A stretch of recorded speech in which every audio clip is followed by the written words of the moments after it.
Hi guys, ഇന്നൊരു bread കിട്ടിയിട്ടുണ്ട്. അപ്പോൾ നമുക്കൊരു ബ്രെഡ് കേക്ക് ഒന്ന് ട്രൈ ആക്കി നോക്കാം. അതിനായിട്ടൊരു 6 കഷ്ണം ബ്രെഡ് എടുക്കുക. അത് കൈകൊണ്ട് നിന്ന് ചെറിയ കഷ്ണമാക്കി ഒന്ന് പീസാക്കുക. എന്നിട്ട് ഒരു മിക്സിൻ്റെ ജാറിലേക്ക് ഇട്ട് കൊടുക്കുക.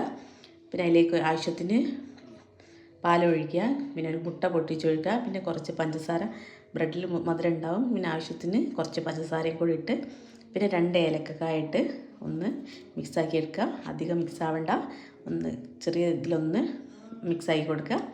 പിന്നെ ഒരു പാത്രത്തിലേക്ക് നെയ്യ് ഒഴിച്ച് അണ്ടിപ്പരിപ്പ് മുന്തിരി ഒന്ന് വറുത്ത് കോരി മാറ്റി വെക്കുക.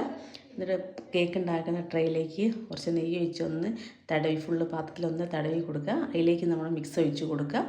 പിന്നെ അതിലേക്ക് കുറച്ച് ഞാൻ ടേസ്റ്റിന് കുറച്ച് തേങ്ങ ചിരയും കൂടി ഇട്ടെടുത്ത് നന്നായിട്ട് മിക്സ് ചെയ്യുക. പിന്നെ കുറച്ച് നെയ്യും കൂടി ഒഴിച്ച് കൊടുക്കുക. അപ്പോൾ നമ്മളെ ബാറ്റർ റെഡി ആയിട്ടുണ്ട്. ഇനി ഇത് ആവിയിലാണ് വേവിക്കുന്നത്. അതിന് വേണ്ടി ഒരു ഇഡ്ഡലിച്ചെമ്പ് എടുക്കുക. അല്ല വെള്ളം ഒഴിച്ച് ഒന്ന് ആവി കയറ്റിയെടുക്കുക. പിന്നെ ഇത് ഈ ട്രേയിൽ വെച്ചിട്ട് നന്നായിട്ടൊന്ന് മൂടി നമുക്കൊരു 10-20 മിനിറ്റ് ഒന്ന് വേവിച്ചെടുക്കുക.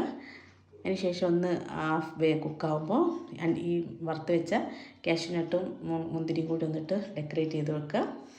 അപ്പോൾ ഒരു 10-20 മിനിറ്റ് കഴിഞ്ഞാൽ നമ്മുടെ ബ്രെഡ് കേക്ക് ഇവിടെ റെഡി ആയിട്ട് അടിപൊളി ടേസ്റ്റാണ്. അപ്പോൾ എല്ലാവരും ഒന്ന് ട്രൈ ആക്കി നോക്കുക. അപ്പോൾ അത്രയേ ഉള്ളൂ. ബൈ.